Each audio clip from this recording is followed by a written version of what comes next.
The first question is, what is your birthday and where were you born at? My birthday is December the 10th, 1913, and I was born in Baton, Caldwell County. Do you have any brothers or sisters? Yes, I do. I'm the last one, but I did have 5 half brothers, 2 whole brothers, and 4 sisters. Where are they now? In heaven. Name anything exciting you have done in your life. Well, a lot's been exciting. I lived in a wonderful Christian big family, and I was loved. I was next to the baby. I'm 99 now, so all are gone but me, and it was exciting living in a wonderful Christian home with good mother's dad. And then it was exciting when I went to college and thought I was 1,000 miles away from home, and I was in Boone, North Carolina, but I'd never been away from home very much. That was exciting, going to college so far away from home, because we always had folks come to our home instead of going to theirs, so I hadn't experienced much traveling at all. It was exciting when I lost my dear mother 2nd year I was in college, and I could get my teaching certificate after 2 years. I had experience as a 6th grader. I had 6th grade experience while in college, so I could start teaching with a B certificate, and that was exciting. And I came home. My mother passed away in February, so in the springtime I came home and found out that I was going to replace my sister, who was making $12.50 a week, and I could make $15 a week teaching. So my daddy was on the school board, and they arranged for me to start teaching, and that was for $15 a week, and that was very special during the Depression days. So that was exciting, and I taught 3 years in my home school, and then I taught 4 years in a one-teacher school in Upton, North Carolina, and I boarded with a dear, wonderful family up there. And at the end of 3 years teaching in Upton, I got married. And I was Miss Smith for 3 years to my little children there, and Miss Greene the 4th year. So after that I came home, and I stopped teaching for a while, because in a couple of years I had my first little baby boy. We lost him after he's a day old. But then I had another little boy a year later, in 1942, and then my daughter was born in 1945.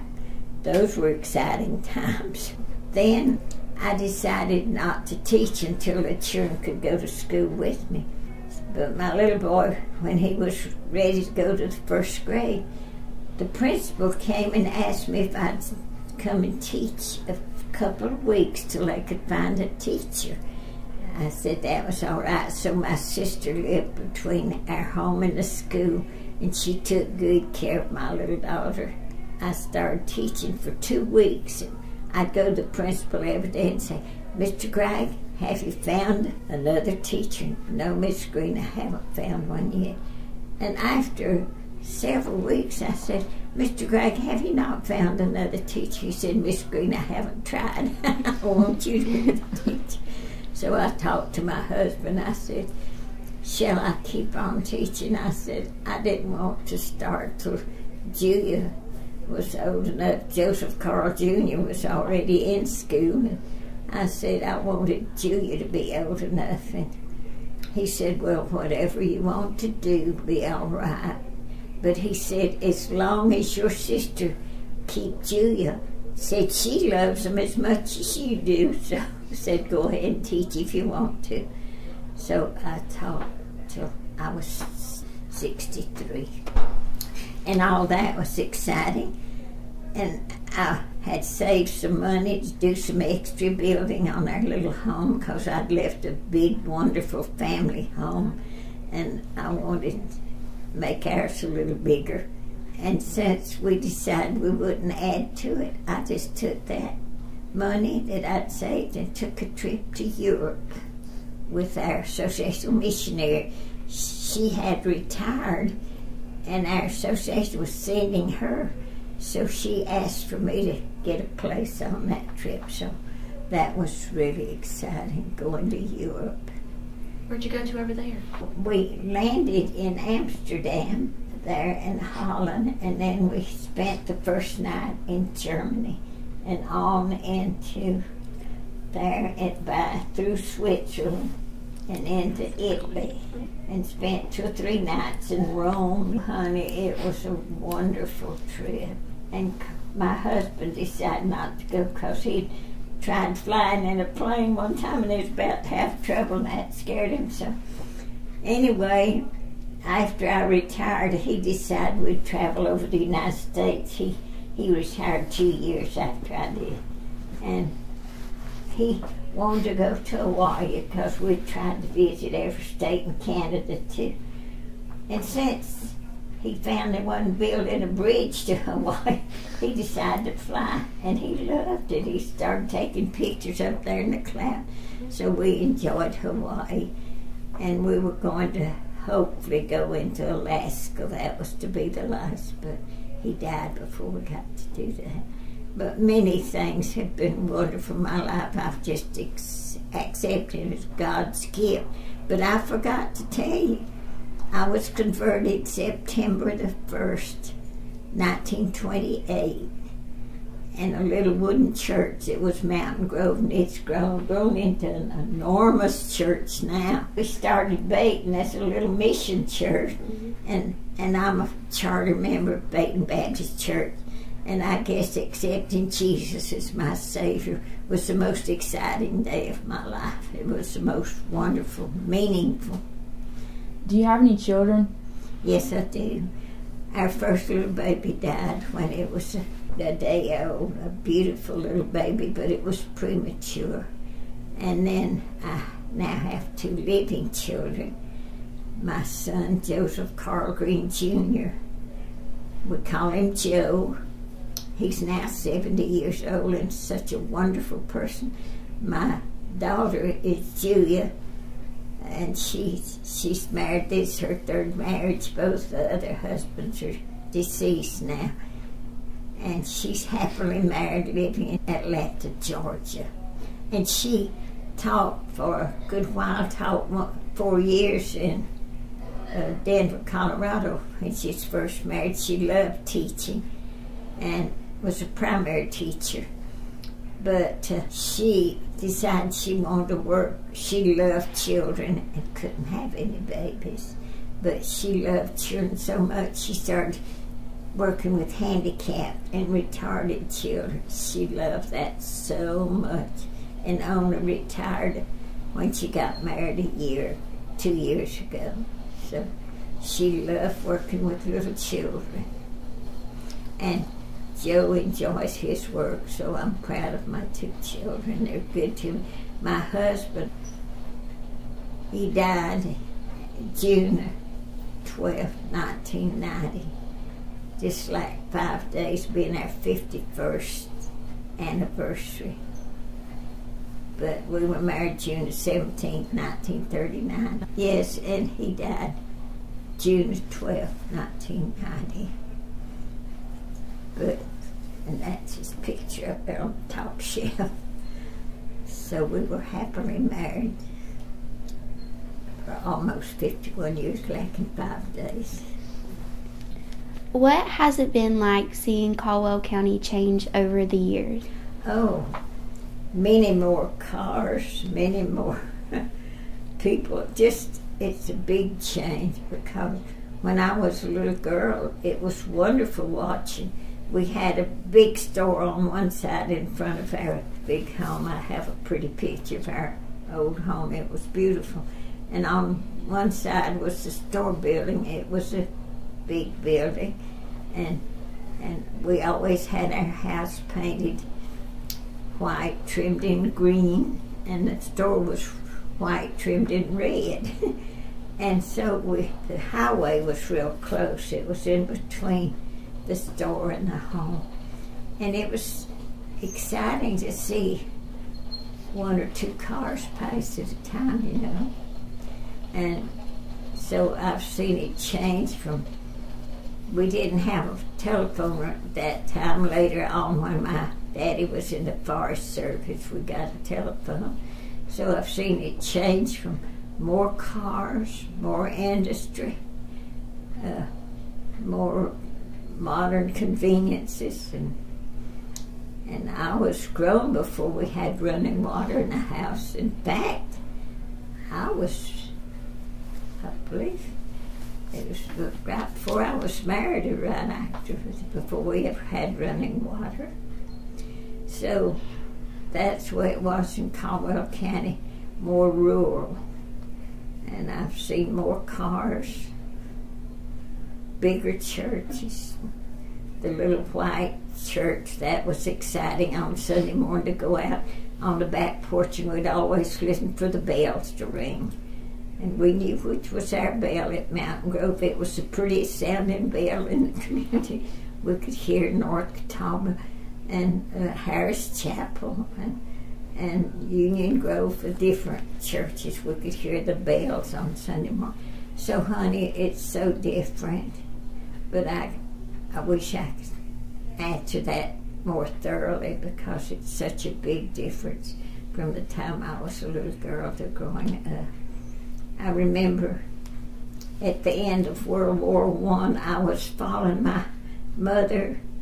We were going from the barn. For some reason, we heard all the bells ringing and all the whistles sounding everywhere. And I had a brother in France at that time.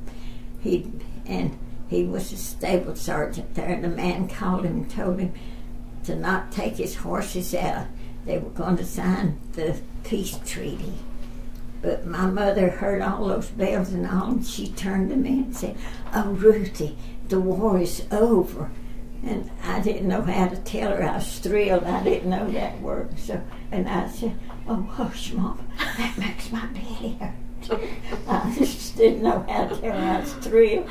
And we went to the house, and all the girls in the community, the big bell at Mountain Grove, they were going to put in a new bell in that little beautiful white church. I loved it. And they hadn't put it up yet, so the girls in our community and all the young people gathered and started ringing that bell, and they brought their saws and they made all kinds.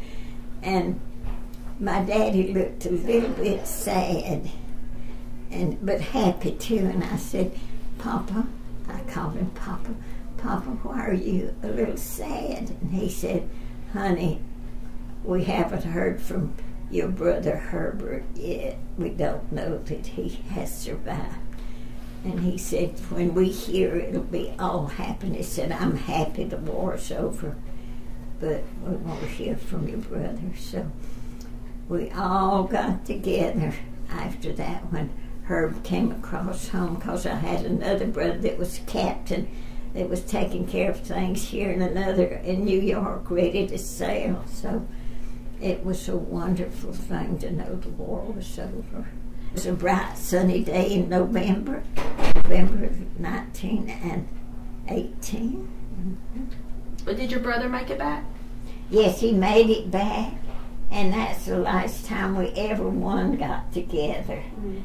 And I was next to the baby. I remember my tall, handsome brother standing in front of the fireplace, you know, and talking. And I looked up and I thought it was so wonderful having all of them there. But of course we tried to get together at Christmas and Thanksgiving, especially. They'd come at Thanksgiving and Christmas and all. But we never could, every one of us, because one of my brothers was a school superintendent, the one that was a captain. And he taught in summer school at Appalachia. When I was at school there, they'd talk about Captain Smith, so I got better grades. When you went to college, there probably weren't many women that went. So what was that Well, like? I remember going up the mountain. I remember when they called a family that's going to take me up there, and my best friend had already gone to summer school. And so when we got up, going up there, she'd say, "Ruth, look at the pretty mountains." I wanted to look at them mountains. I was homesick. And I we had boys there, but they sat on one side of the auditorium, and we sat on the other side. All the ladies had a special seat, and we had chapel. And I didn't cry in my room, but every time I'd go into chapel, into our morning service, I'd sit there and cry. And I didn't want to, but I couldn't cry in my room. I just cried when I got to cry. And my dear friend that had grown up with me in the community and gone to school with me and gone to church with me, and there we were in college together, and she had got over her homesick by going to summer school, you know. And she said, I'll write you a note, and you take it to your room and read it. And I brought that note home with me and sat down, read it, and cried. And that's the last time I cried. I got over my homesick. But since I've been here, I still ran into that note, but I've thrown it away. I should have kept it. Mm-hmm. It was such an encouraging, and she wanted me to pray and be happy there. So she wrote me a note that helped me get over my homesickness. What was your favorite thing to do as a child? Well, my favorite things were wonderful things. We had a good school.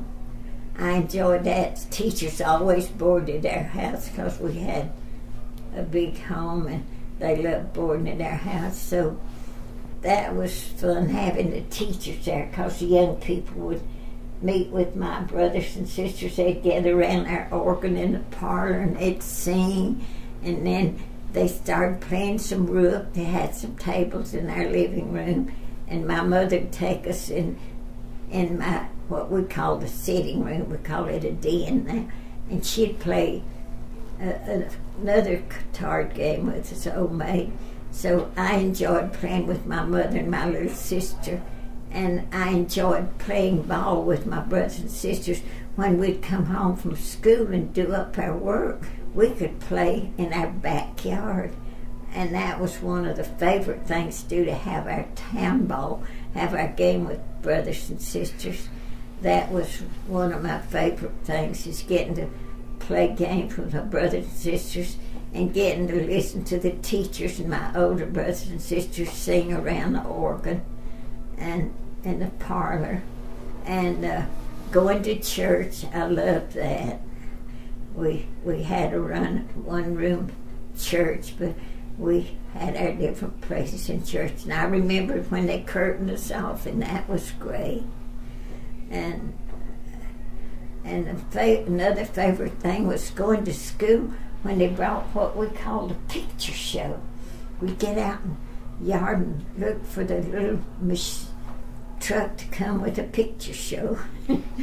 School was divided into 3 big rooms that they used in the closing doors, and they could open it up and make a big auditorium.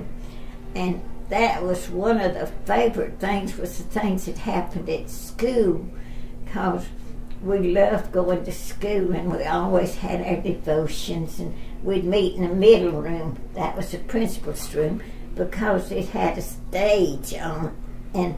And from the hallway there was 2 little rooms that they could use, one for a dressing room or a library or one, and you could walk in on the steps and close the door and have a nice stage. So that was one of the favorite things to do, is to go to our school and have programs and have plays in our auditorium, and our parents and all the family and the community together in our little school. And then when it would close, sometimes we'd have dinner on the ground and have famous speakers to come. We had a lot of famous people come to our school to speak at the end of school, because it was well known. My oldest brother, who was the height brother, was the youngest school superintendent we'd ever had, but he was such a good one. And so he that worked and organized getting the 2 little schools, the Bean School and the Lute School, and made it into one, and made Baton School. And my daddy and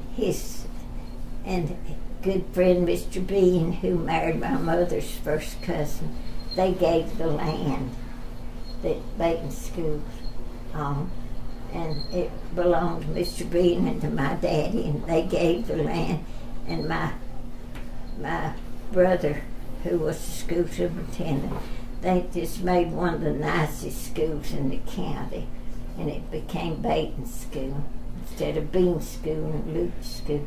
And right in that school we had some of the most wonderful speakers and all, because it became pretty famous for them to come and speak for us and to have good programs, and I loved our school.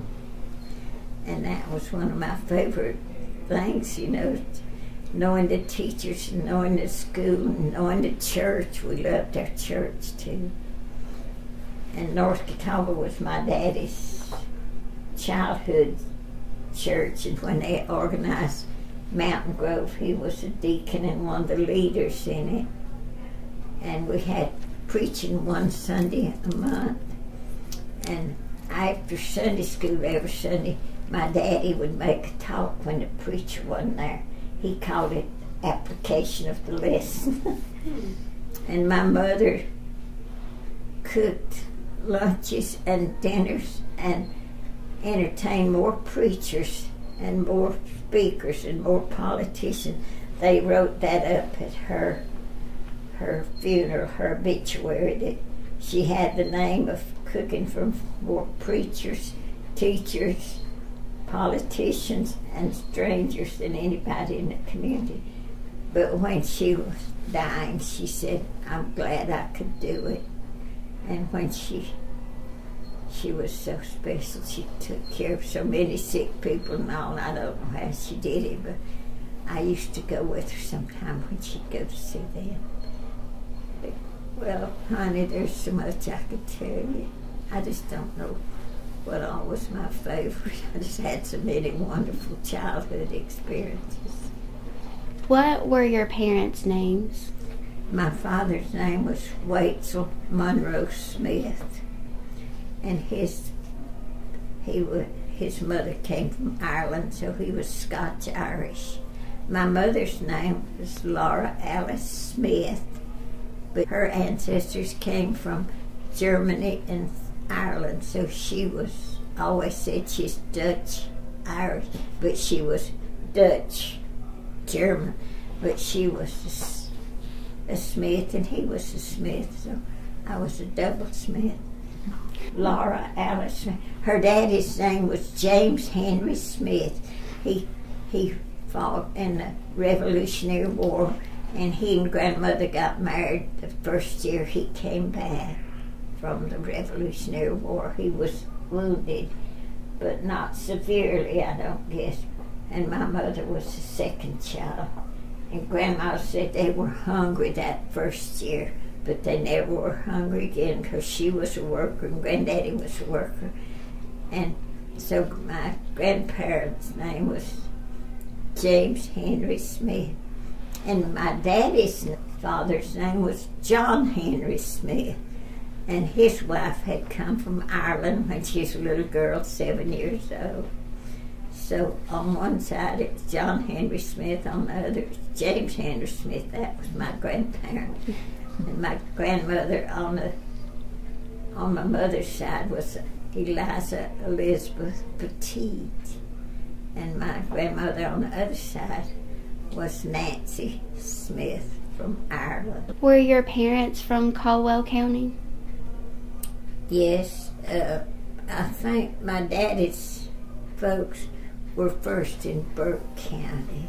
Both of them were Caldwell people, yeah. And their hometown was Lenore, North Carolina. What did your parents do? My father first started out as a merchant, but that wasn't very good for his health, so he became a farmer, and he liked that. He became a farmer. And my mother was a mother. She was a homemaker, and she could be called a nurse too, the way she took care of sick people and was so good to them. But she was a home mother. She was known as being a wonderful cook. And honey, I think about our bathroom being down across the hill. You had to have it far enough away from the well. But in my mother's backyard, it was something full of wonderful things, grapes and all kinds of herbs and things. And it was just special. Did you help your mom cook? All of us 5 girls, all the boys were first and the girls came then. So all the girls learned to cook, be good cooks. She did most of the cooking, but my sisters had different jobs in the kitchen. My oldest sister baked wonderful, beautiful cakes, and my next sister, well, she cooked different things, and then the next sister was so good with salads and she was a wonderful cook. And then my youngest sister was the cookie maker, and my mama baked a lot of beautiful pies, and they just had different jobs. I guess I wasn't quite as smart as my sister, but I learned to cook and I enjoyed it. Did your brothers help with your dad on the farm, like as a farmer? Yes, they did. As long as they were home, they helped on the farm. And then when they went to public works, they'd come home on Saturday. Well, one was already married when I was born. I had a little niece a month older than I was. She's already a month old before I was born. So, yes, they mostly worked away from home. My half brothers did. My whole brothers worked at home till they got jobs young. They started working in town, at jobs. But they helped as long as they were home. How old were you when you decided to become a teacher? Well, at first I thought I wanted to be a missionary, and maybe I missed my calling, but when I got to teaching and loved the children so much, I guess I decided maybe I was supposed to be a teacher. I loved the children and still do. There was a lot of love in the 6th grader at that time. It was a wonderful age to teach 6th grade. I taught primary grades 3 years, and my sister that went before me is teaching in the 1st and 2nd grade. That was in the 3-teacher school in the room that we called the 1st and 2nd grade. She was such a wonderful, and she loved teaching 1st and 2nd grade. So did my baby sister. They loved teaching that. But I had my training, my teacher's training in college in the 6th grade. So the first day of school, I felt so lost, and my sister had them trained so the little 1st and 2nd graders just sitting there working. I didn't know what to do with them. I hadn't had any training in 1st and 2nd. So I went home, and she and my daddy were down by the creek, down there in the meadow, cutting tops and pulling fodder. I went down there crying. I said, I can't teach a 1st grade. I don't know how. I hope I'll have TB tomorrow and won't ever teach it. I went back and I learned to love them, but it was the 6th grade that I learned to love that grade, 6th grade, and I held on to it. I taught it up in 4 years, and it made 31 years, so I taught 35 years. The way I had discipline, I just learned to love them, and I'd say, let's work together. And I had to learn to love each other to have good discipline. How many kids approximately went to Baton at the time, like when you started?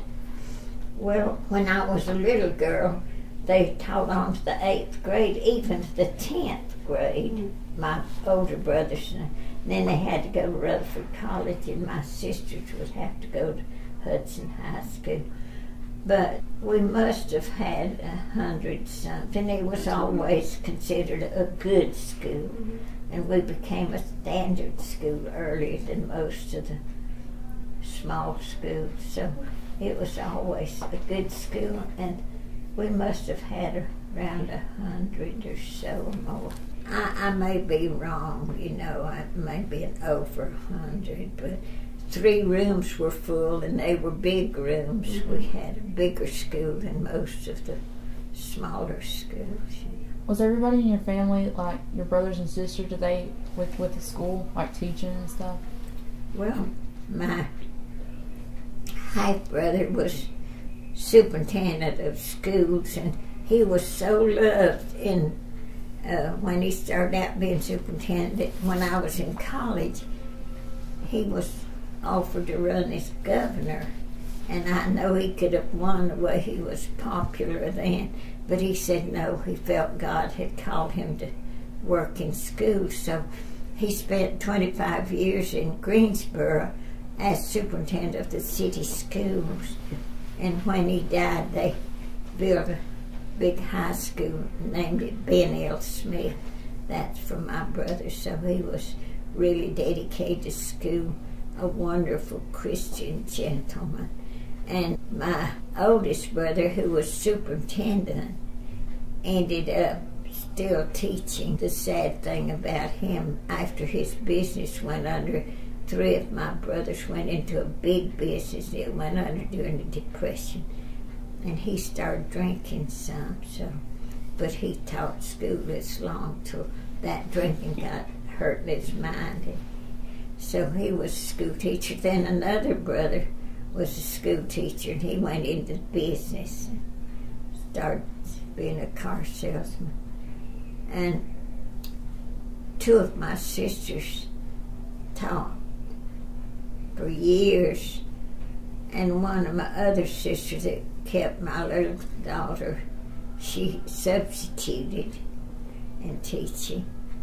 But there was one sister and a couple of my brothers that didn't go into teaching, but they did other jobs. But yes, I kind of run in the family school. Did you have any boarders there at your house during the Depression? Oh yeah, I grew up when I was a little girl. I thought it's all right. We had boarders all the time. Yeah, from the time I can remember, we had boarders. And then when people came to help our church, they stayed at our house. So we had boarders from as far back as I can remember. My little sister and I wanted to be in school, so we'd slip off and go to school. It was so close, because my mother would cook dinner for the teachers, you know, and they'd take turns coming. And one time when I was 4 years old, and my mother was washing, and she had everything at big tubs of water, and she was washing and cooking lunch too. And first grade teacher came, but before she got there, I went in the kitchen. I said, "Mama, why is smoke coming from under the shingles?"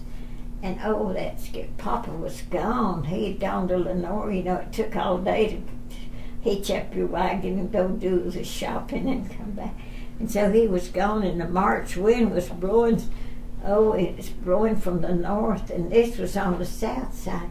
And that scared her so bad she ran out and got the ladder from our woodshed, put it at the kitchen roof, and grabbed a bucket of water and dashed it. I know she must have had it out, but by that time the first grade teacher was there, and Mama's up on the roof, and she'd carry buckets of water from Mama's wash water and carry it up, and Mama'd throw it on, and after it's all over, my mama was scared to come down the ladder, and she crawled around around that roof till she came to the window that went into a big bedroom upstairs, and she crawled in there. It's scary to think about it, but that happened. And so thanks to that boarder, she was wet all over. She had to change the windows and blowing, and it was right. And her name was Miss Chester. She never was married, but she boarded our house, I don't know, 3 or 4 years, being a first grade teacher. She wanted to take me to school with her because I wanted to go, but I was too little. But at 4 years old, I kind of saved our old home from burning down. I've tried to take a little credit, but it was my mom and Miss Chester. And they said after that they expect my mama got it out with her first bucket of water. But Miss Chester kept bringing the water and to make sure, and she was wet all over and that cold wind blowing. But she didn't complain. She's the sweetest dear old lady. And she boarded with us till she was pretty old, but she... What college did you attend? Appalachia State University. And that's a picture of me with the president. He's a good friend of mine. And I love Appalachia. A wonderful university.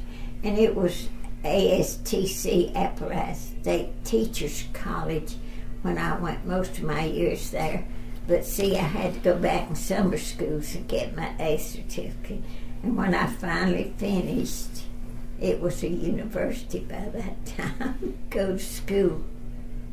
And then I'd go home and go to summer school the first part of my summer vacation. The second part, I'd can and freeze and take care of my garden stuff. I was pretty glad when school started. But I thought of that Thanksgiving song, all is safely gathered in ere the winter storm begin. But I learned to love to can, especially green beans, and freeze after we got our freezer. My children helped me, you know, after they were born. I remember one morning Julia decided, she had said something that hurt her feelings, so she just went out picking beans, and she had picked a whole lot. And after Carl died, and I sowed my little garden spots for the water. You know, he let him use his little store. He'd gone out of business, my husband, and he used that for the first water department. Oh, yeah. And then after he died, I sowed my little garden spot. And I used to get out and just love to garden and can and work in the yard. And they built it up to a little hill instead of my garden. But I love to do things like that, so I started working in the yard more than I had in the garden. I had a pretty yard, but it was a big one. Our house was built further off the road than anybody's, because we built it in a cornfield. It was part of my daddy's farm. He had a big farm, and so I moved out of that good running water and that big home into a little 4-room home down there in a cornfield. So I was glad to get trees and stuff around it. And Carl said we'd save the front to build our brick home someday. We never did build that. We just added to that. What was college like for you? I learned to love it. Had good friends there. Very special people that I loved and enjoyed it. Most of my professors were very special. And I just learned to love college. Had good roommates. Had an unpleasant experience the first year. I think the dear girl, she was a lovely girl, but I think she wasn't ready for college. So my daddy, we borrowed the money. Papa had a big farm, but it was all mortgaged because he'd mortgaged it for my brothers to go in business. And it was still mortgaged, so we had to go out and borrow money for me to go to college. And we paid the first semester, and then I took what was left for my next semester, put it in the bottom of my trunk. I had a trunk, and my daughter still has my college trunk. And I put it under all my clothes and closed it and put it in we had a little closet in my room at college, and I had one side, my roommate had the other side. Went to get my money next to pay, and it was all gone, it had been stolen. And I went to Dr. Rankin. He was my brother's brother-in-law. They'd married sisters, the Abernathy girls from Rutherford College. And we went to Dr. Rankin, and he said, there's no way can we identify cash, But we all knew who had taken my money. But we didn't accuse her or anything. She stayed on. Finally was sent home later after the lady took care of me in college, saw that I was having a hard time, so she moved me into a nice little room by myself up next to the wonderful Christian girls that were my friends. They later had to send my roommate home for other things. But I was sorry about that, but there was no way we could prove that she'd taken it, because like Dr. Rankin said, you can't identify it. So my daddy took me to the bank, and thank God for that dear man. He was such a good friend. He said, start you a bank account and pay everything by check. And I've done that so much in my life that when your grandmother and any of them stayed with me when I got hurt, they would be shocked if I found $1 bill in my pocket. Because all my life I'd been paying by checks, I took that from having lost money in college. How many years did it take you to become a teacher? Well, I guess I became first year out of college just by experience and doing the best I could. So I started the fall. I finished my second year in college. I could have a B certificate. So I started, the springtime, and then that fall I started teaching. So as soon as I was out of college, I started teaching. What school did you have your first teaching job? I taught 3 years at Baton, and then 4 years, and then I went back to Baton after the children were born. Because I got married my third year at Upton. Okay, I got you. After my third year. How did the Great Depression affect your family? Oh, my brothers went into big business. I have pictures of that pretty building in Lenore called the Smith Brothers. So my daddy had a farm where my church is now. It extended there and across the creek and the top Olive Cages Mountain and all that. But he had to, when my brother's business went under, he had to, to start with, to get him in business, he had to mortgage the whole farm. And my mother, her parents had given her money, My mother put her money into it too. So the Depression, it all went under. And it left my daddy's home mortgaged and my mother's money gone. And my brother's broke. And time for me to go to school, pretty soon. So I remember how they paid my mother back. They were selling bigger automobiles, but they were also selling Model T Fords. And they gave us gave Mama a Model T Ford to pay part of most of what she probably loaned them. We started out with an Oakland. They're out of style now, but that was our first car. And my daddy had horses, and everybody thought he was the best driver, and he scraped the roads, and he was famous for being so good, and a wonderful handler, good to horses and good to his animals, and had a lot of animals. And my daddy tried to learn to drive the Model T. One time we had 12 in that Model T. And after I grew up, my daddy sold it to Howard. Howard wasn't married, and of course I wasn't married, and Papa sold our Model T for $15. But yes, we suffered from the Depression. Did you notice any change in Caldwell County during the Depression? Yes, I think everybody nearly was hurting. And we had to learn to live without complaining and just make the best we could. Yes, business were lost like my brother's businesses, and it was a difficult time. but we were farmers. We never, at our home, we never did go hungry. We didn't know we were poor because everybody else had lost so much stuff. But we just had plenty to eat and a whole lot of love, and went to church together.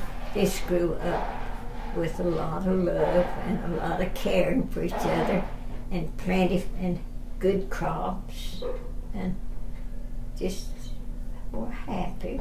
Took care of each other. Did you own the land right there where Ingalls is now?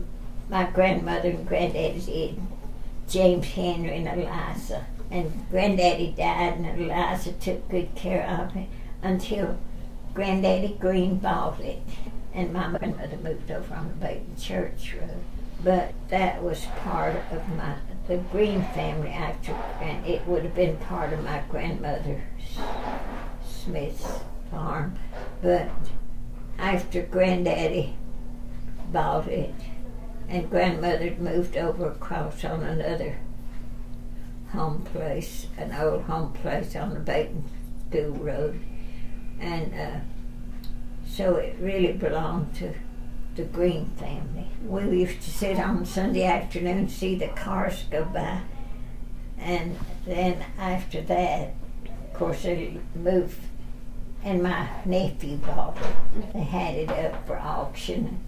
My next door neighbor, Mr. Haywood Holman, was bidding for it too. I told Haywood and Ruth that I loved them very much, but I did want it kept in the family. So it belongs to Howard, the oldest man's son, Jim Greene, James Greene. Now, is it true that there was an agreement that Ingalls is not supposed to sell alcohol if it ever got, which I don't think they're really lying, but no, is that true? That was my thinking. See, the rest were willing to sell. I was first, and he came to. Mr. Engel got in touch with me first, and he wanted to buy that place next to the big old store, you know, where it was. And so I told him, and he made his trade with the rest of them. They all sold, but I still held out. I said, I can't sell it until you promise not to ever sell alcohol if it becomes available. And if you don't close on Sunday, I can't sell it to you. Well, I just wouldn't give up. And the family, some of them was getting out of heart with me because it was ready to sell. One dear sister-in-law that grew so sweet and loving, she got so she didn't much want to speak to me. He came sent time and again, and so the man that's taking care of him said, Miss Greene, Mr. Engel wants to talk with you. I said, well, if he'll come to see me, I'll talk with him. He said, Mr. Engel's a busy man. So I said, I understand that. And so he came, but he called me and he said, Miss Greene, Mr. Engel's going to be in your community. And I was getting ready for homecoming and baking, so I baked a chocolate cake and had the house smelling good. Thought I might serve it. Said he wants to stop by.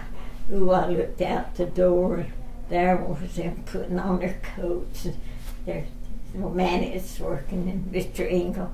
And they came in and they were so very nice. And they talked to me.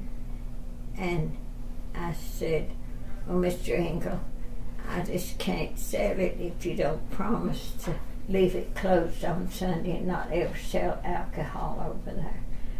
And he said, well, Miss Greene, I can't promise you that because I have so many stores and it'll have to be under contract. And then they were real nice and said it's nice visiting in my lovely home, and always humble as my home, and him rich man, you know. And he thanked me. Then they called back after that, and the man said, Mr. Engel enjoyed being with you, Miss Greene, but he said, if you'll consent to sell it, we'll give a worthy offering to your church. And you know, we were trying to build our church more to our church. And that sounded real good. And he said, we'll give you a big offering for your church if you sell it, because we know we respect your faith, and and Mr. Ingles a man of faith, but so we'll give you if you'll sell. And I said, but I can't sell. I just can't feel led to sell it. So I sold it to Joe and Julie. Of course, I gave it to them. I didn't sell it, but I wasn't going to say I'm going to give it. So I gave them the land. And they believe as good as I do, and they're better Christians than I am, but they decided to sell because the family was pushing me. Everybody ready to sell and offered the price. So I just didn't think about offering it to my children for sale, but they bought it. I never did say I wanted it to be open on Sunday or to sell alcoholic beverage. But that wasn't in the agreement. It was my thinking. Yeah. It was only my plea that I couldn't sell it unless they promised not to sell it. And I just think, gee, if I look over there on Sunday, I wasn't used to things being open on Sunday. I grew up when it was closed. Everybody went to church and had to go back on Sunday night and walk along the road together. It was very, very special not to be open on Sunday. But now it's a custom. Everybody's open on Sunday. And it's the nicest grocery store in Collier County. My son likes to stop there when he'd take me to the doctor, and he'd say, Mama, that's the nicest, cleanest store that you can go to. That he just loves it. It's a good store. Well, you have any other thoughts about how things have changed and the good or the bad? Lots of thoughts. They've completely changed. What do you think's the biggest surprise of, like, the strangest thing they do now or invention that they have? What would you think? Beginning to accept same-sex marriage, I think, is terrible. And I think abortion's so wrong. I don't see how it can be anything but murder. I know. And I said controlling, births by murder is so terrible. Having birth control by murder. Mm-hmm. I read it yesterday or the day before, and they were lighting, just miles of candles for each little baby that had died. And it seemed like it's 57 million. I'm scared to death of Muslims because they're the most cruel of all religions. I hate to call Christianity a religion. And I said when our little children were little, we'd tell them to go out and tell about Jesus. Tell them Jesus loves them. But the little Muslim children get explosives attached to their body. I'm afraid our country's turning to be a Muslim country. My life here's about over, but I think of all those who are going to have to suffer through that. They suspend little children for writing about Jesus at Christmas. No, I can't get used to that. I don't want to get used to it. And I don't want these dear little girls, when they have their children, to have to face what some of the little children are going to face.